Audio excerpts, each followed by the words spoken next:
Para los que conocemos el gran lago de Chapala, asentado entre los estados de Jalisco y Michoacán, nos parece increíble la resistencia indígena que por más de 4 años, entre 1812 y 1816, tuvo lugar en la Isla Grande de Mezcala, a la que los oprimidos habitantes de la ribera transformaron arquitectónicamente, convirtiéndola en un baluarte inexpugnable por el ejército del Imperio Español.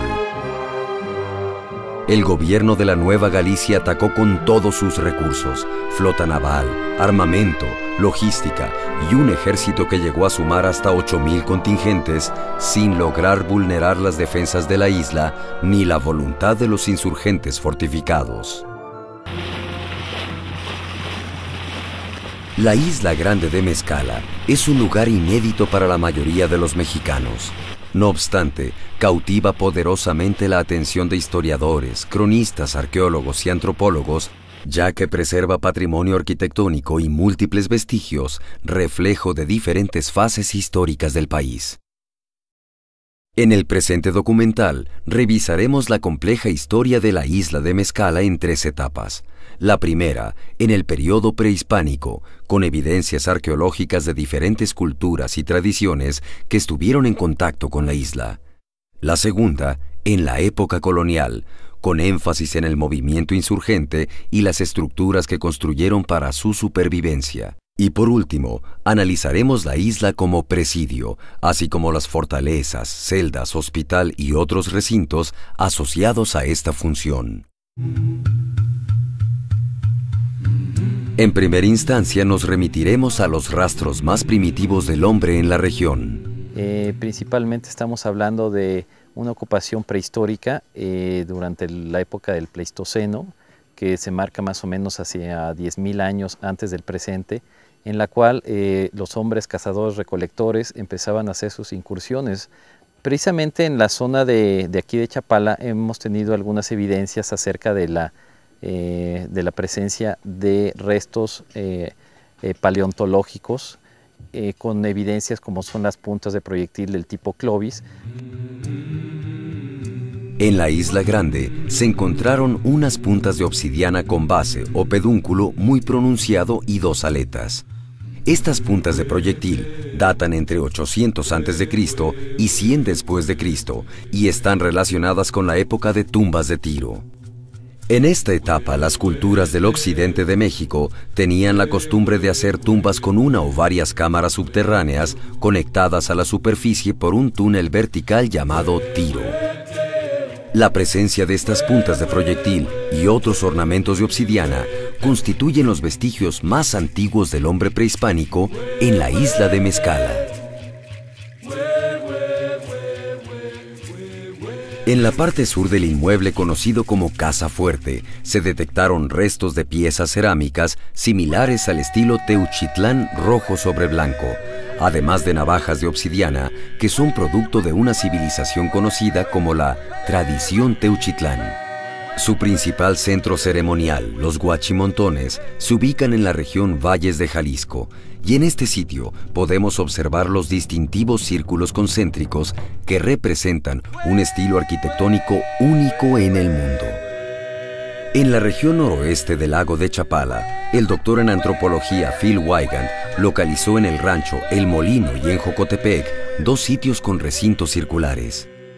Estas evidencias nos señalan el contacto de esta tradición con la isla de Mezcala desde tiempos de Cristo. El equipo de prospección arqueológica nos refiere que el material prehispánico más abundante en la isla son estos bordes engargolados. Son característicos del periodo clásico y se ubican alrededor de 200 al 700 después de Cristo. Y hacen parte de un complejo cerámico más amplio llamado o denominado Ixtepe-Tegrillo. Este complejo está relacionado con el célebre Ixtépete de Zapopan en la zona urbana de Guadalajara. En las cuencas del Lerma Inferior y de Chapala, en la zona de San Gregorio y cerca de San Pedro Caro, existen 6 sitios con este tipo de plataformas grandes y planas. En la isla se descubrieron navajillas prismáticas de obsidiana con un terminado más fino, que constituyen una nueva tecnología lítica no existente con anterioridad en el occidente de México, relacionadas con una tradición conocida como Aztatlán, de 850 a 1350 después de Cristo. Los sitios arqueológicos que tenemos relacionados con estas navajillas prismáticas de tradición Aztatlán es el sitio de La Peña, que está un poco más ubicado hacia lo que es la cuenca de Sayula. Tenemos también el sitio de Tepehuaje, Cojumaclán y Tizapán el Alto. Estos sitios están en la parte sur de la ribera. La presencia de evidencia cerámica más tardía nos reafirma la constante presencia de los habitantes prehispánicos de la ribera con la isla de Mezcala. Hemos recuperado dos fragmentos de lo que parece ser, de acuerdo a estudios estilísticos, el tipo Huizla, en específico la variante Huizla polícroma, que nos ubica dentro de un horizonte cronológico en lo que es el posclásico tardío mesoamericano, alrededor de entre el 1250 hasta la conquista española. De acuerdo a las evidencias, la isla de Mezcala es un punto donde convergen diferentes culturas y tradiciones en un periodo muy largo de tiempo, más de 2000 años, y cada una le atribuye un significado ritual propio, como ocurre en el caso de los huicholes. En el año de 1897, Frederick Starr realizó el primer estudio importante sobre la zona. Cuando Starr llegó a Chapala, el nivel del agua había descendido y en las playas de la ribera y de las islas encontró multitud de figurillas miniatura y ollitas de manufactura doméstica. Desde épocas muy antiguas se han encontrado una gran cantidad de figurillas que están relacionadas precisamente a lo que son las creencias hacia el agua. Esparza nos explica que las islas siempre fueron consideradas como lugares sagrados, llenas de un culto religioso que se enfocaba a sus ancestros. Tal es el caso de la isla de Mezcala, a la cual se realizaban peregrinaciones para depositar ofrendas y realizar ceremonias de distinta índole. Al respecto, el cronista local de Mezcala, Exiquio, indígena orgulloso de su pueblo, tradiciones e historia, encontró en la Crónica Miscelánea de la Sancta Provincia de Jalisco una relación escrita por Fray Antonio Tello en la cual describe un ritual relacionado con el lago de Chapala. Se pronuncia Nacastequilistli o Nenacastequilistli, que quiere decir Nehuatl es yo, Nacastli es oreja, Tequía es cortar y Estli es sangre. Este era un rompimiento de los lóbulos de la oreja con pequeñas puntas de flecha. Se dejaba que la sangre goteara a una pequeña ollita, caía 1, 2, 3 gotas de sangre y lo arrojaban como una ofrenda de sacrificio. A 2 kilómetros del pueblo de Mezcala, en los restos de lo que hoy conocemos como el antiguo Mezcalán y en toda la región, se localizaron varios petrograbados, cuyo propósito usual era marcar sitios sagrados y el culto a la naturaleza. La ubicación de ciertas islas o ciertos petrograbados señalando o vocacionando, se dice, vocacionando una geografía y que esa geografía tiene que ver con una concepción del mundo o un mito de origen del mundo. Al norte de la isla grande de Mezcala, dirigimos nuestra investigación hacia un escurrimiento natural conocido como la Barranca del Toro. Exploramos entre la espesa vegetación hacia el interior de las formaciones rocosas, en cuyas paredes se encuentran plasmadas pinturas rupestres. Diferentes estilos de representación del ritual, desde las representaciones de caza, que tiene que ver con la fertilidad, más del formativo, y hasta las del clásico, donde ya hay formalmente una indicación de una reunión de gentes para hacer un ritual, y del posclásico, por lo menos de la tradición de Aztatlán, que es más o menos del siglo XI, XII, donde aparecen ya individuos señalando un ritual en específico que tiene que ver, todos tienen que ver con el agua. Aparentemente su orientación es la que le está indicando que Mezcala forma parte de la geografía sagrada y del espacio del mito y del ritual, por ende. Diferentes investigadores han descubierto a lo largo de la ribera de Chapala más de 60 sitios prehispánicos. Para cuando los españoles llegaron a la región, el nuevo gobierno colonial produjo grandes cambios en la idiosincrasia de los naturales. Los indígenas se apropiaron de los dogmas cristianos impuestos por los conquistadores, pero de forma heterodoxa, incluyendo ídolos prehispánicos y curanderos. Pero el conflicto más importante con las autoridades eclesiásticas tuvo su origen en el impuesto que les exigían a cambio de impartirles los sacramentos.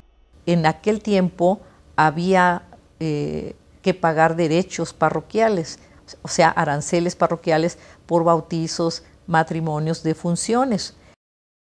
Otro conflicto de gran magnitud fue la codicia de los hacendados. Las haciendas ejercían presión sobre los pueblos de indios, ya que requerían tanto tierras como trabajadores permanentes. El valor de la tierra aumentó y las autoridades restringieron los derechos comunales de los pueblos al expropiar sus terrenos para otorgárselos a los propietarios privados. Los constantes conflictos agrarios, los abusos de las autoridades administrativas y eclesiásticas, las vejaciones de los hacendados y el pago excesivo de tributo eran terreno fértil para el levantamiento armado de los indios. Por ello, José Antonio Torres, comisionado por Hidalgo para insurreccionar pueblos y ranchos, inmediatamente obtuvo seguidores en la Ciénega de Chapala para luchar contra el gobierno español.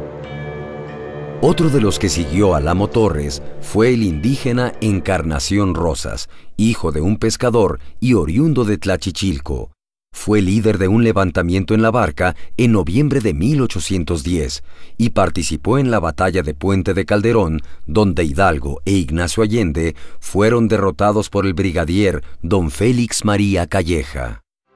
Con la derrota de Hidalgo, los realistas toman posesión de Guadalajara, quedando don José de la Cruz, personaje sanguinario e implacable, en el cargo de intendente con la misión de acallar los levantamientos insurgentes de toda la región. Este fue el inicio y señal de levantamiento de los pueblos ribereños. Dos relaciones del movimiento insurgente en Chapala fueron escritas por dos de sus líderes principales. El presbítero liberal Joseph Marcos Castellanos, criollo, hijo de campesinos, nacido en La Palma, Michoacán, en el año de 1752. José Santana, nacido en 1780, gobernador de los indígenas de Mezcala, líder insurgente que participó en innumerables enfrentamientos contra los realistas. Castellanos recuerda que en octubre de 1812, Encarnación Rosas y su gente recibieron en Mezcala al capitán Vicente Íñiguez con una feroz lluvia de piedras, con lo que fue obligado a huir.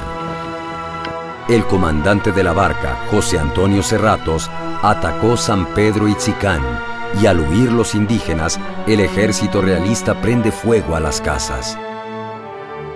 Ante tal exceso, indignados, regresan robustecidos con la gente de José Santana y destrozan a Cerratos, quien tuvo que salir en apresurada retirada. A los 3 días de este admirable vencimiento, Rosas y Santana se dirigen a Poncitlán y deciden atacar a los realistas.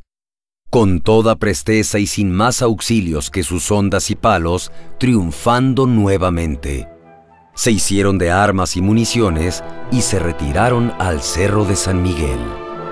José Santana recapitula que estando en la serranía recibieron información de que iban a ser atacados en combinación por distintos puntos. Por el Zapote, Manuel Pastor; por el Comal, Pedro Celestino Negrete, por lo que deciden ampararse de la naturaleza. Se embarcaron en poco más de 200 canoas y en reunión de 1000 hombres del pueblo de Mezcala y de San Pedro Ixicán, y se situaron dentro del mar Chapálico en el islote nombrado de Mezcala.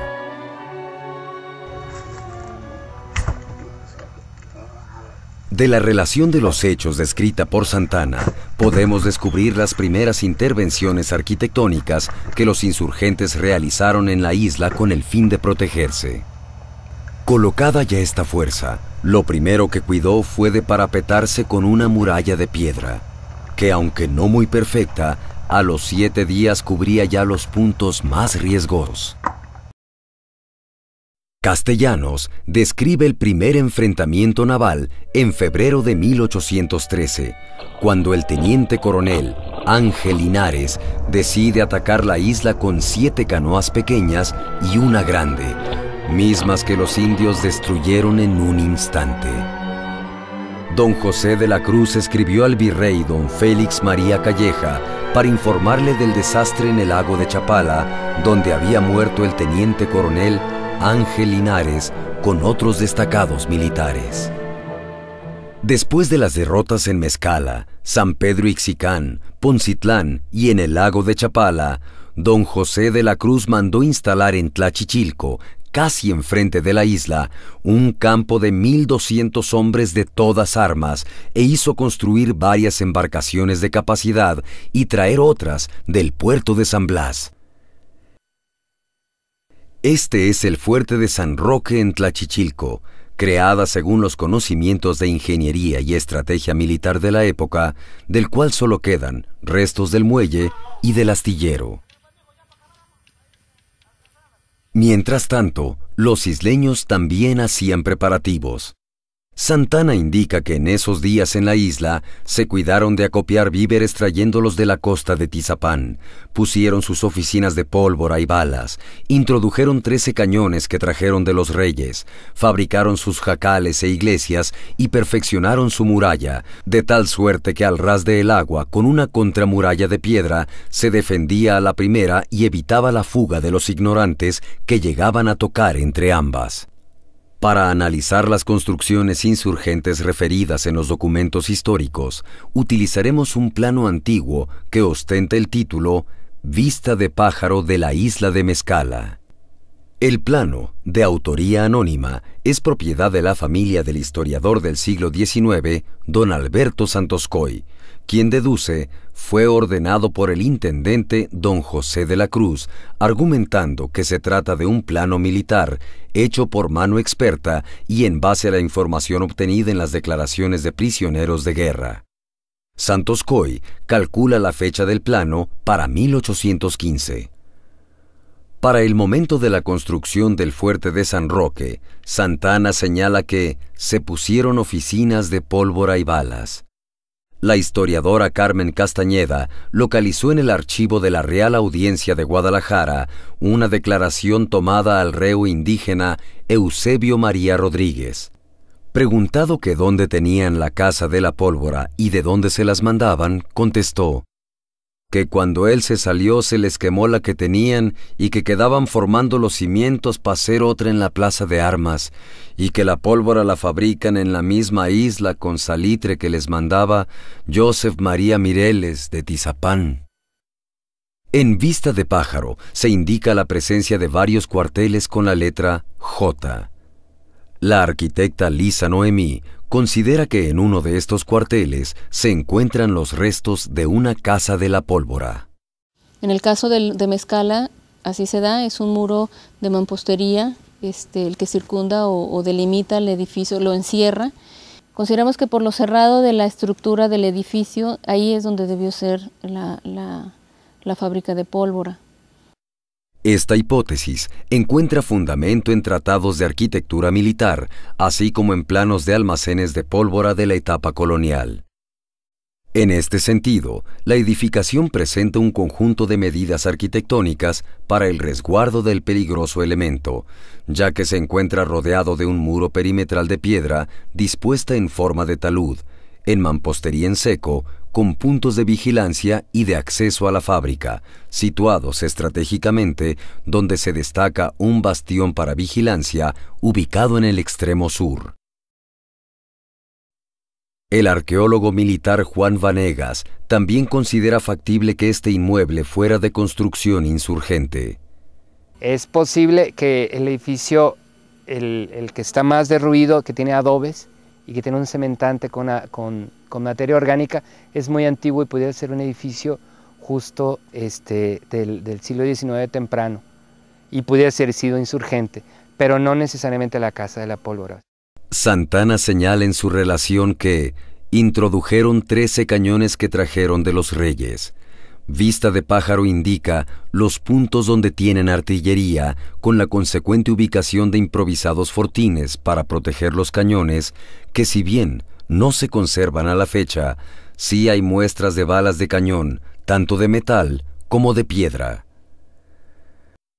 Santana menciona además que fabricaron sus jacales, señalados con un símbolo cuadrado en Vista de Pájaro, que suman más de 150, ubicados estratégicamente entre las murallas. La declaración del soldado Clemente Estrada corrobora que cada casa tiene su cerca de piedra.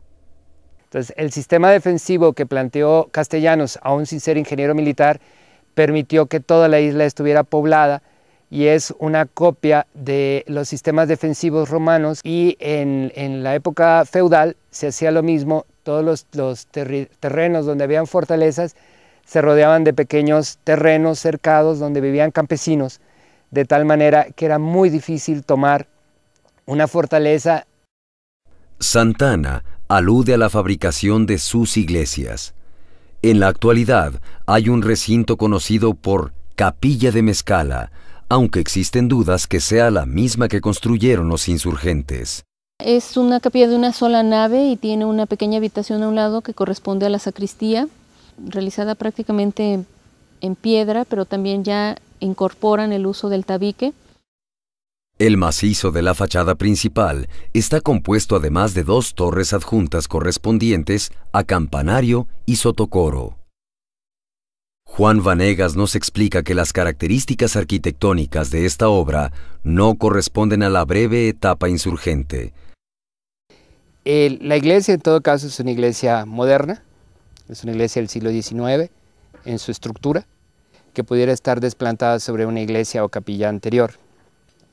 Sin embargo, la capilla anterior no tenía la factura tan formal como la que está detrás de nosotros. Es una iglesia, los cerramientos, los muros laterales son muy del 19, los materiales también son del 19, y 19 no tan temprano. De acuerdo a este planteamiento, esta iglesia sería propiamente el espacio religioso en la época del presidio, ubicada en la plaza, enfrente del poder militar, representado por la Casa Fuerte. En Vista de Pájaro se sitúa a la iglesia de Mezcala con la letra E, en la sección de la ensenada de Mezcala. Este planteamiento hipotético coincide con varias declaraciones y reportes de la época, como la del prisionero Eusebio María, quien respondió que el mejor desembarcadero es el de la ensenada, que mira para el poniente junto a la capilla de Mezcala, que es justo el lugar indicado en el plano. Para confirmar esta hipótesis, indagamos otras referencias documentales, localizando en una copia del plano de José María Narváez, con fecha de 1817, la referencia a la iglesia de Mezcala con el número 3, exactamente en el mismo sitio señalado por Vista de Pájaro y por los interrogatorios. En este lugar hay restos de estructuras que no se sabe si corresponden a la iglesia o a una tenería, por la presencia de varias piletas para el agua necesaria en el proceso de curtiduría. El plano de Bustamante ubica en este mismo sitio una tenería con la letra G. Sin embargo, este plano es posterior, con fecha de 1824. Las referencias documentales corroboran la hipótesis de que en este sitio primero se edificó la iglesia de Mezcala y posteriormente la tenería. En un documento de entrega de la isla de Mezcala del gobierno federal al estatal en 1826, incluida en la obra de Alberto Santos Coy, se describe una galera, un edificio de cal y canto destinado para víveres, que fue conocida antes por la iglesia de San Pedro Chiclana o San Pedro Ixicán, y que posteriormente se convirtió en celdas para los presos. La arquitecta Lisa Noemí piensa que dicha galera se refiere a unos galerones que se encuentran en la punta sur de la isla y que esta fortaleza, por lo tanto, fue la iglesia de San Pedro Ixicán. Sin embargo, en Vista de Pájaro se localiza a la iglesia de San Pedro Ixicán con la letra D en la sección este de la isla. En la actualidad, este punto concuerda con la ubicación de uno de los cuarteles en donde Vanegas plantea que se pudiera encontrar la iglesia de San Pedro referida en el documento de entrega de la isla. Técnicamente la isla aparentemente estaba dividida como por secciones. Los de San Pedro Ixicán estaban en una sección, los de Mezcala en otra, e incluso habían de otros pueblos, y cada uno formaba como su pequeña congregación. Hay un edificio que tiene alusiones religiosas, hay un contramuro que pudiera hablar de una capilla o de una iglesia. En el plano de Vista de Pájaro aparecen varios cuarteles marcados con la letra J, que coinciden en su posición con tres estructuras actuales. El primer cuartel es el que se encuentra más cercano al Morro del Norte. Como mencioné, es un edificio de forma cuadrangular y lo definen 4 crujías a un patio central. Tú accedes por un zaguán que conserva los pisos y el trazo original del empedrado. La construcción presenta en sus costados sur y oeste 2 crujías aún en pie y 2 más por el norte y oeste, de las que solo se reconocen una columna y los arranques de muro. Las habitaciones en las crujías son 8, que se pueden reconocer por no haber perdido aún su conformación original. Los muros tienen entre 80 y 120 centímetros de espesor, con un relleno de tierra al centro. Los sistemas constructivos donde encuentras tierra al centro o están conformados con tierra tienen que ver directamente con el impacto de las balas o de cañones en la estructura. El cuartel, que se encuentra en el punto intermedio, es un inmueble compuesto de un solo patio en disposición arquitectónica cuadrada, en el que se reconocen aún el arranque de muros que conformaron una crujía de 2 o 3 habitaciones. El muro perimetral del inmueble es de piedra en mampostería en seco. El último cuartel, más cercano a Punta Sur, es un inmueble que se compone de 2 estructuras que por medio de un callejón se comunican entre sí. El primero corresponde a una troje de 2 naves, las que presentan por el este 3 grandes y masivos contrafuertes externos y 2 más por el interior. Este es el recinto que Vanegas plantea como la posible iglesia de San Pedro. En la segunda sección que conforma este inmueble se encuentra lo que para la arquitecta Lisa pudiera ser la Casa de la Pólvora. Regresando a los hechos históricos, la relación de Marcos Castellanos nos revela 25 enfrentamientos en el transcurso de la guerra en la región. Como la gente de la isla se había impuesto tanto a la guerra, no estaba a gusto cuando no se les presentaba la ocasión de batirse. La historiadora Carmen Castañeda encontró en El Mentor de la Nueva Galicia documentación de más de 50 acciones bélicas, lo que da credibilidad a las afirmaciones de Santana de que efectivamente los enfrentamientos eran diarios. De la Cruz apresuró la elaboración de los buques que ordenó traer del puerto de San Blas, que llegaron finalmente en junio de 1813. Para el día 20 de junio, dio la señal al coronel Celestino Negrete de atacar la isla de Mezcala, con lo que da inicio el segundo enfrentamiento naval a gran escala. A las 2 horas de que zarparon las embarcaciones desde Tlachichilco, llegaron frente a la isla y la atacaron por el noroeste.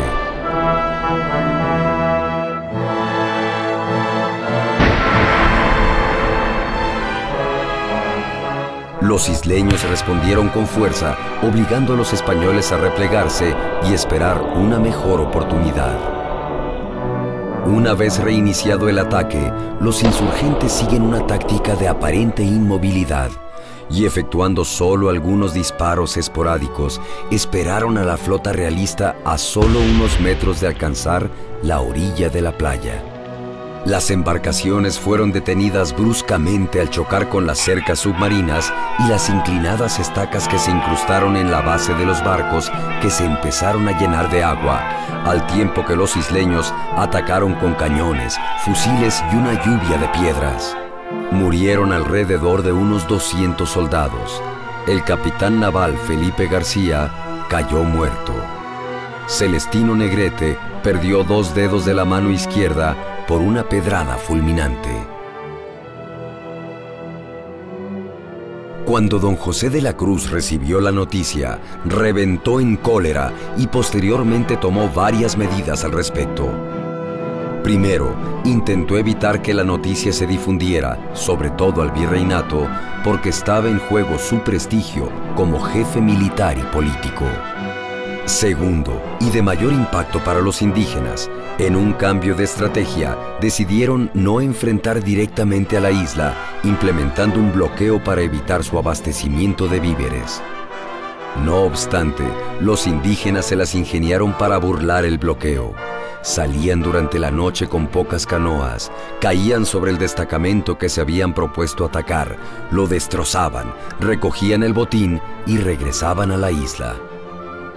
La tercera medida emprendida por De la Cruz fue impulsar acciones decididas de investigación para obtener información sobre sus enemigos, sus sistemas de defensa y abastecimiento. El método que más utilizaron fueron los interrogatorios efectuados a los rebeldes que tomaban presos. La declaración del indio José Andrés, en octubre de 1813, poco después de la derrota de Negrete, revela detalles de las cercas de piedra. Que 2 había cubierto el agua y otra que hicieron atrás casi la había tumbado toda por varios pasos. Al parecer, la principal intervención arquitectónica realizada en la isla por parte de los insurgentes fueron precisamente estas albarradas. El cálculo es de más de 5.000 toneladas de piedra que se movieron de un lado para otro para hacer estacadas, para hacer las cercas subacuáticas. A los realistas les interesaba saber en qué puntos de estas bardas sumergidas estaban las entradas para las embarcaciones indígenas. El reo Eusebio María, al ser preguntado al respecto, contestó que el mejor desembarcadero es el de la ensenada que mira para el poniente, junto a la capilla de Mezcala. En diciembre 31 de 1814, para corroborar los datos proporcionados por el indio Andrés, Eusebio María y otros informantes, De la Cruz envió un equipo de buzos yaquis a realizar un reconocimiento de las cercas en la isla de Mezcala. Entonces los buzos yaquis son dejados en la ensenada del Palo Blanco y sondean toda la parte hasta la punta del Morro Norte. Y en el informe que le hacen a José de la Cruz, o en este caso a José Navarro, le dicen que todo lo que es la parte de la ensenada del Palo Blanco, ahí se puede desembarcar. Que para la parte norte no lo pueden hacer porque hay mucha piedra. Precisamente, en Vista de Pájaro de la isla de Mezcala, se ve reflejada toda esta información. La construcción y mantenimiento de estas murallas se perfeccionaron a tal punto que en este plano de 1815 se observan 5 murallas, 3 que corren a lo largo de la isla con murallas zigzagueantes entre una y otra, y 2 marcadas con puntos porque están debajo del agua.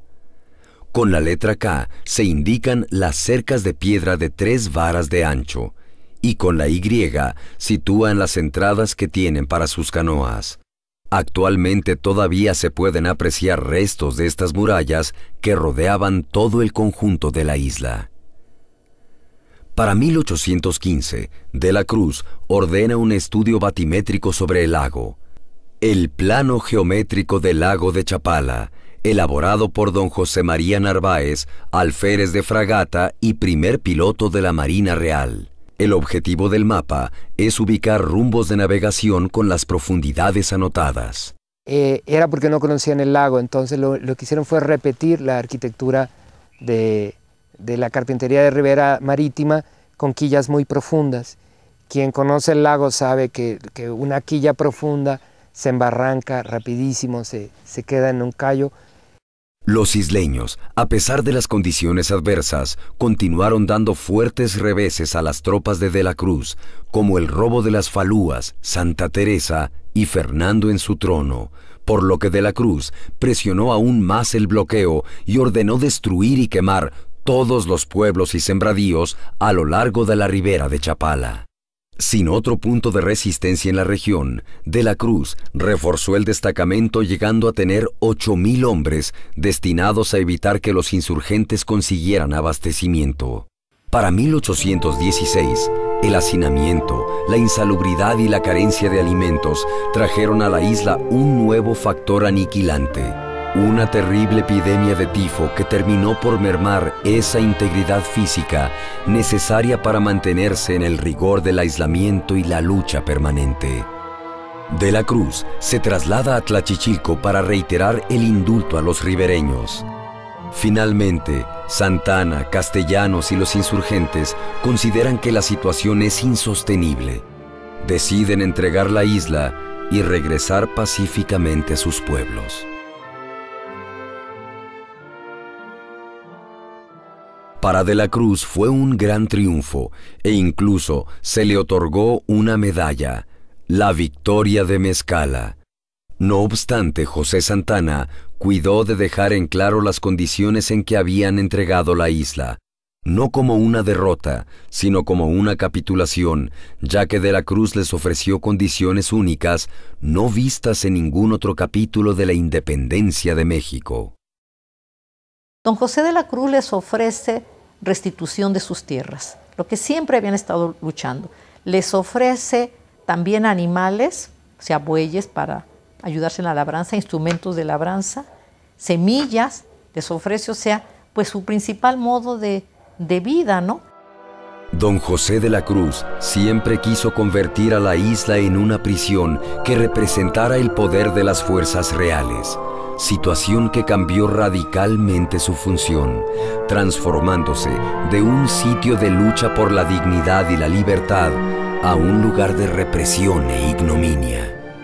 De la Cruz inicia en 1817 las obras del presidio con trabajo forzado de presos insurgentes traídos desde el fuerte de San Roque en Tlachichilco. Para el 29 de octubre de 1819 recibe la autorización formal del virrey Apodaca y la orden se publica en la Gaceta, donde ya formalmente es una prisión del gobierno de la Nueva Galicia. Se le atribuyen la construcción de 2 fortalezas, una conocida como Casa Fuerte, al centro de la isla, y otra en la punta sur. La Casa Fuerte era el lugar que servía de habitación y resguardo en caso de sublevación para el comandante o gobernador de la isla, así como para los alcaldes, el capellán, el médico y la guarnición militar. El modelo que tenemos aquí es un híbrido, tiene elementos que todavía recuerdan a las fortalezas coloniales, con el foso, con los puentes levadizos, los pasos de ronda.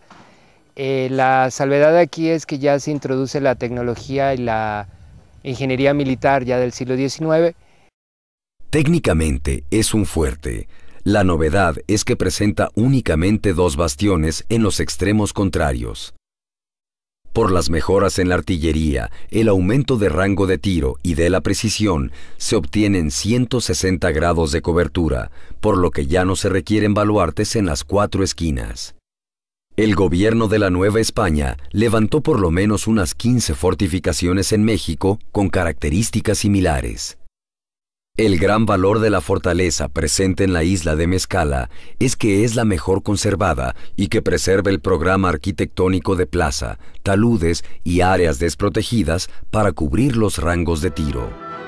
La función de este inmueble no se limitó a la operatividad del presidio, era un símbolo de poder, un fuerte para evitar que la isla fuera retomada por la insurgencia, ya que el clima de beligerancia en la región estaba latente. La Casa Fuerte está incluida en un plano de la isla de Mezcala situada al sureste del campamento de Tlachichilco a distancia de 3,5 millas, con fecha implícita de 1824. En este plano también se incluye una fortaleza en punta sur, de la cual no se sabe a ciencia cierta cuál era su función. Básicamente son 2 celdas que debieron tener bóvedas de cañón corrido y un pequeño vestíbulo en el cual debió existir algún tipo de elemento para encerrar a los presos.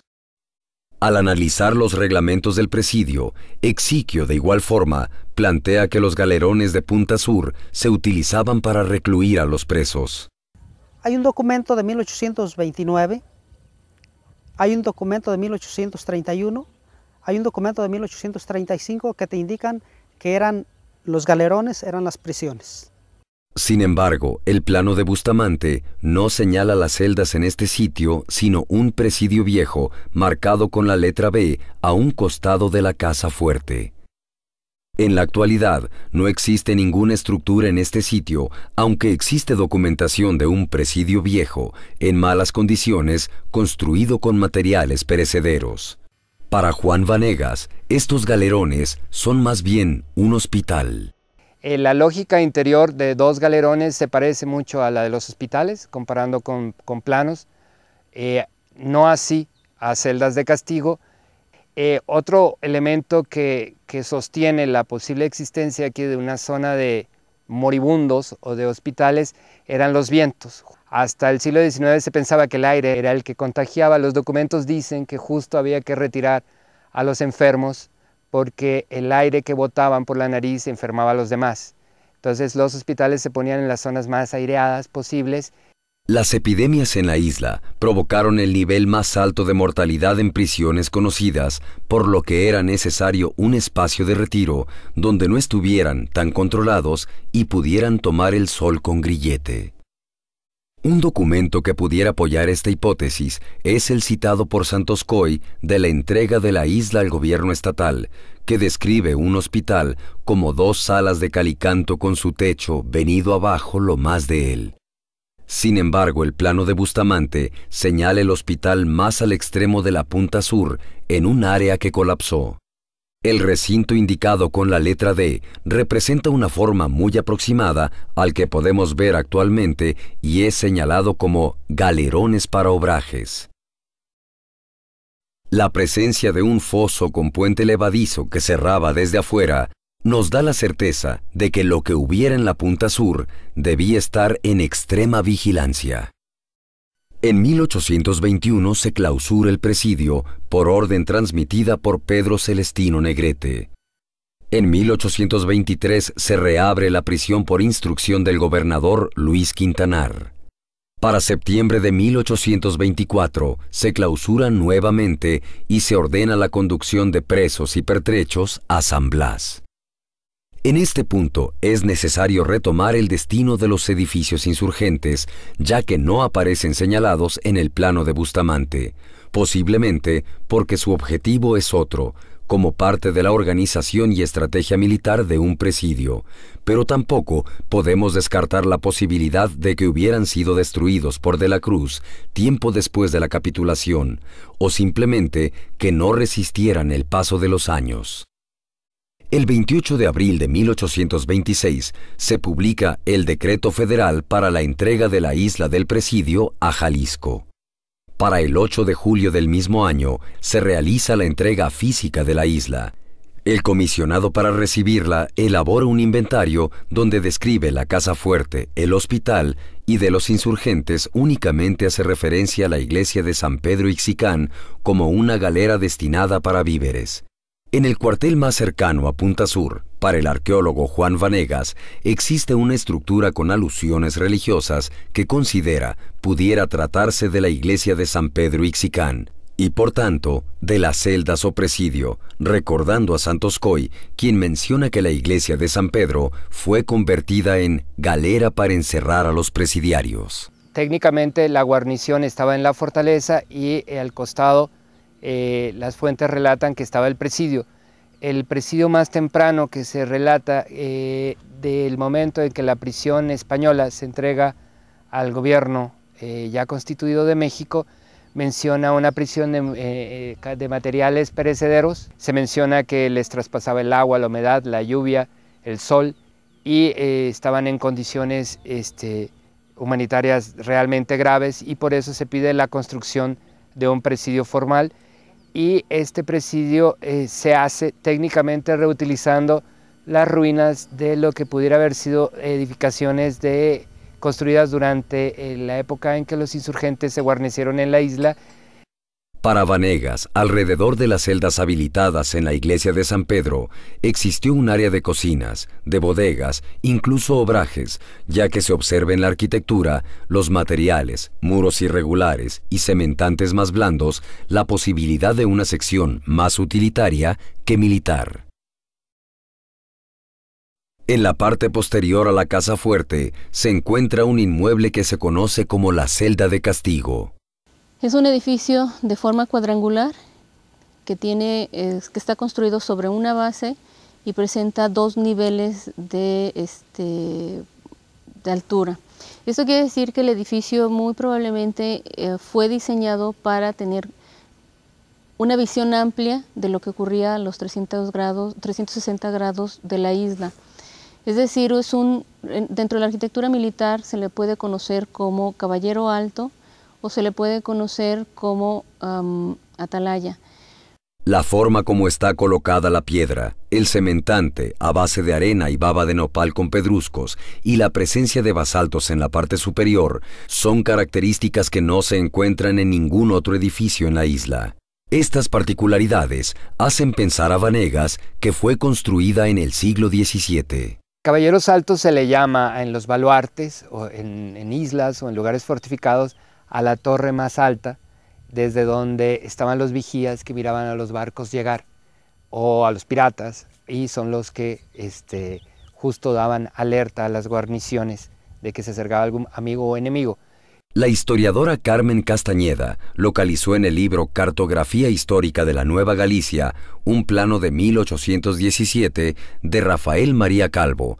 En este plano se señala con el número 7 la presencia de un campanario, que corresponde con la ubicación actual de la torre. Es muy probable que el sonido de las campanas fuera utilizado para alertar a la guarnición militar sobre el ataque de piratería y en tiempos de la insurgencia para dar aviso sobre las incursiones realistas. El refuerzo que se nota en la parte inferior hace viable la hipótesis de que esta edificación fuera reutilizada posteriormente como celda de castigo. El presidio en la isla de Mezcala fue clausurado el 25 de julio de 1855.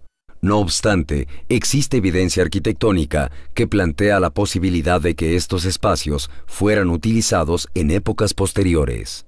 El cuartel más cercano a Punta Norte demuestra, en la percepción de Vanegas, una arquitectura completamente diferente a los otros, en un estilo más cercano al periodo porfirista. Técnicamente, revisando los edificios, especialmente las habitaciones por dentro, tienen un plan arquitectónico mucho más moderno que los demás. Los corredores, el tamaño de las ventanas, los derrames de las puertas, las proporciones ya son mucho más modernas que en los otros edificios. Otra prueba de reutilización e intervención arquitectónica es la casa fuerte. Por lo menos hay 3 épocas de asentamientos. Las entradas a las habitaciones no son los tamaños de las puertas y la subdivisión no es la original. Simplemente fueron de los cuartos normales que se hacían, de las habitaciones normales con baños compartidos o manejos hidráulicos. Para el porfiriato se crean como departamentos, con baños separados, con alacenas inclusive que no existían. Los marcos se levantan, hay mucha más luz. En toda la isla se han encontrado gran cantidad de piezas de cerámica mayólica en diferentes estilos y calidades que demuestran que fue habitado en etapas posteriores a la clausura en 1855.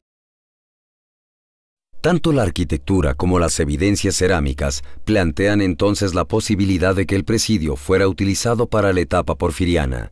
Y de hecho, existe un decreto del gobernador Francisco Tolentino, con fecha del 27 de septiembre de 1883, que establece la isla de Mezcala como un establecimiento de corrección penal para delincuentes jóvenes.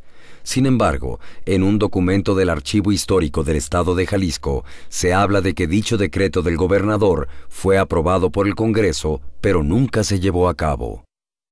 De la contradicción entre los documentos y las evidencias cerámicas y arquitectónicas, surge la interrogante sobre el uso que se le dio a la isla a finales del siglo XIX.